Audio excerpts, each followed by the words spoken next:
আমি কি আপনাদের মানুষ না? আমার বাড়ি কোথায়?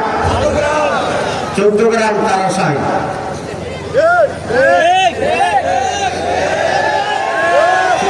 এখানে ফরহাদ হচ্ছে আমাদের অতিথি। তারা ইতিহাস সৃষ্টিকারী মানুষ। চাকসুর জিএস দেখতে মনে হয় আলিয়া মাদ্রাসার কামিলের ছাত্র, ঠিক আছে মনে হয় না? এই যে একটা ব্যতিক্রম, চরিত্রবান, সৎ, যোগ্য, ঘটনমূলক মহান বিপ্লবের নায়ক, ওদের মর্যাদা আলাদা। এবং ওরা বাংলাদেশের ছাত্র রাজনীতির ইতিহাসে নতুন মাইল ফলক তৈরি করেছে। ঢাকা বিশ্ববিদ্যালয়ের ইতিহাসে কোন নির্বাচনে, সুষ্ঠু নির্বাচনে একটি দল সকল আসন পেয়েছে, এর কোনো নজির নেই। ঢাকা বিশ্ববিদ্যালয়ের ইতিহাসে একটি প্যানেল আর একটি প্যানেলের চেয়ে 3 গুণ বেশি ভোট পেয়ে কেউ 5,000, তারা পাচ্ছে 15,000, এই নজিরও নেই। ঢাকা বিশ্ববিদ্যালয়ের ইতিহাসে প্রায় সবগুলো হলে বিজয় অর্জন করার ইতিহাস আর নেই। সুতরাং দেখতে ফরহাদকে আমার মতো ছোটখাটো মনে হয়, কি পুরাটাই বারুদ, কি মরিচ, ঠিক আছে না? আলহামদুলিল্লাহ, তারা বাংলাদেশের পরিবর্তন সূচনা করেছে এই দেশে। আমি যখন বলেছি কনকাপতে আসতে হবে, তার ব্যস্ততা ছিল। সারা দেশে তাদেরকে চায়, 300 আসনে তাদেরকে চায়। আলহামদুলিল্লাহ সে আসছে কষ্ট করে, আমরা কৃতজ্ঞতা জানাচ্ছি। আমাদের এই 14 গ্রামে এবার জনগণের ভিতরে পরিবর্তনের যে সূচনা, আকাঙ্ক্ষা এবং সিরিয়াসনেস, এটা অত্যন্ত আনন্দের ব্যাপার। আলহামদুলিল্লাহ তারাশাইলে আজকে যে মিটিং হচ্ছে, এটা মনে হয় ঢাকার পল্টনের একটা জনসমাবেশের মতো, ঠিক কিনা?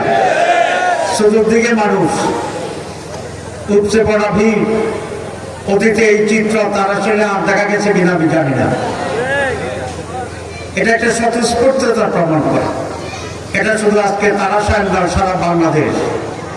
কারণ 56 বছরের ব্যর্থতা রাজনীতির ইতিহাসের পর রক্ত জীবনের বিনিময়ে যে মানুষের আকাঙ্ক্ষা তৈরি হয়েছে, মানুষের প্রত্যাশা তৈরি হয়েছে নতুন বাংলাদেশ গড়ার জন্য, পরিবর্তনের জন্য, তারই একটি প্রতিফলন হচ্ছে আজকে টেকনাফ থেকে তেঁতুলিয়া পর্যন্ত বাংলাদেশের পরিবর্তনের পক্ষের মানুষের জোয়ার এবং ঢেউ। প্রিয় ভাইরা, বক্তব্য খুব বেশি নেই, কারণ আপনারা আমাকে চিনেন, আমি আপনাদেরকে চিনি। এই নির্বাচন একটি গুণগত পরিবর্তন নিয়ে আনবে। এর আগেও 12 বার নির্বাচন হয়েছে, এটা 13 12 বার নির্বাচনে শুদ্ধ হোক অশুদ্ধ হোক ক্ষমতার পালাবদল হয়েছে, কিন্তু কতগুলো বিষয়ে কোনো পরিবর্তন হয়নি। দল পরিবর্তন হয়েছে, মন্ত্রী প্রধানমন্ত্রীর নাম পরিবর্তন হয়েছে, ক্ষমতার মস্তদে বিভিন্ন নামের মানুষেরা সেখানে দিয়েছে, কিন্তু কতিপয় বিষয়ে কোনো পরিবর্তন হয়নি। সকলের ভিতরে একটা ঐক্য ছিল। সেই ঐক্যটা কি? দুর্নীতির ব্যাপারে সকলের ঐক্য ছিল। কোনো সরকারের সময় দুর্নীতি কমেনি। এখন আমরা যাদের সাথে কম্পিট করছি, তারা যখন ক্ষমতায় ছিল, বাংলাদেশ দুর্নীতিতে 3 বার চ্যাম্পিয়ন হয়েছিল। সুতরাং আমরা যদি আবার দুর্নীতি চাই, তাহলে সেখানে ভোট দিতে হবে। আবার যদি আমরা একটি নৈরাজ্য চাই, যেটা ফরহাদ বলেছে সংক্ষেপে, তাহলে উল্টা দিকে ভোট দিতে হবে। আর যদি আমরা একটি নিরাপদ, উন্নত, নতুন বাংলাদেশ চাই, তাহলে আজকে যে জোট তৈরি হয়েছে 11 দলীয় জোট, সেই জোটের সে ব্যাপারে কমিটমেন্ট আছে। আর এই 14 গ্রামে আমরা সবসময় চেষ্টা করেছি একটি সহাবস্থানের জন্য। আপনারা জানেন, যখন 5ই আগস্ট নতুন বিপ্লব সূচিত হয়েছিল, আমি তখন জেলে ছিলাম। আমাকে 22শে জুলাই যৌথ বাহিনী ঢাকা থেকে গ্রেপ্তার করে কেন্দ্রীয় কারাগারে পাঠিয়েছিল। 5 আগস্ট বিপ্লবের পক্ষে আমার হাতে জেল সুপার ফোন দিল, স্যার এখন দেশ স্বাধীন হয়ে গেছে, আপনি জেল থেকেই কথা বলতে পারবেন। আমি জেল থেকে প্রথম যে ফোনটা করেছি 14 গ্রামে, যে 14 গ্রামে যেন কারো পরে কোনো প্রতিশোধ নেওয়া না হয়। এই কলকাতাতে অনেক জুলুম অত্যাচার হয়েছিল, কিন্তু 5 আগস্টের পরে আমরা কি কারোর পর কোনো অত্যাচার করেছি? আমরা কোনো প্রতিশোধ নিয়েছি? এই যে 2 জন ইয়াং ছেলে তরুণ, তারা জন্মগতভাবে চোখ হারাই আসে নাই, তারা আমাদের মতো 2টা চোখ ছিল, একই ইউনিয়নে একই জায়গায় 2টা তরুণের চোখ খুব ফেটালো, চেয়ে নৃশংসতা কি হতে পারে। কিন্তু তার পরিবর্তে সুযোগ আসার পর আমরা করিনি। কেন করিনি? আমরা এটা চাই না,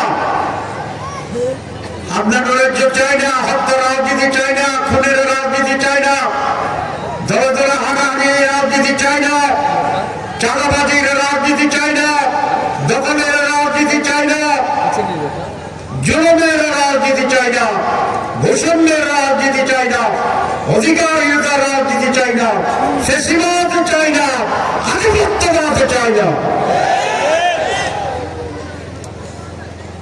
এবং সেটিকে চিরদিনের জন্য বাংলাদেশ থেকে বিতাড়িত করতে হলে আপনাকে নতুন করে সিদ্ধান্ত নিয়ে তাদেরকেই নির্বাচনে ভোট দিতে হবে যারা অতীতে পরীক্ষিতভাবে সৎ। আমরা বলেছি আমরা ক্ষমতা আসলে দুর্নীতি নির্মূল করবো ইনশাআল্লাহ।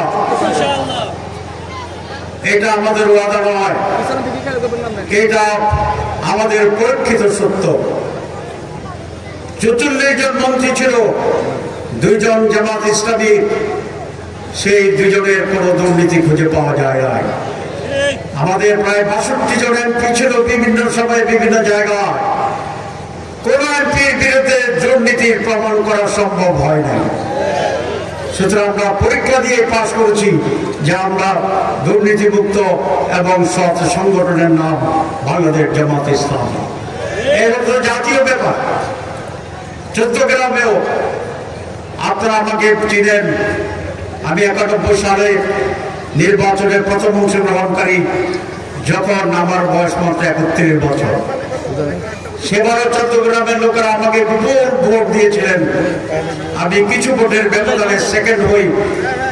কাজী জাফর ভাই সেবা নির্বাচিত হয়েছিলেন।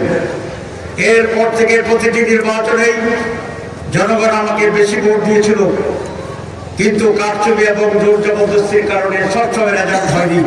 2001 সালে আমি 1,09,000 ভোট পেয়ে সেদিন নির্বাচিত হয়েছিলাম। আমার প্রতিদ্বন্দ্বী 54,000 ভোট পেয়েছিল, ডবল ভোট আমি পেয়েছিলাম।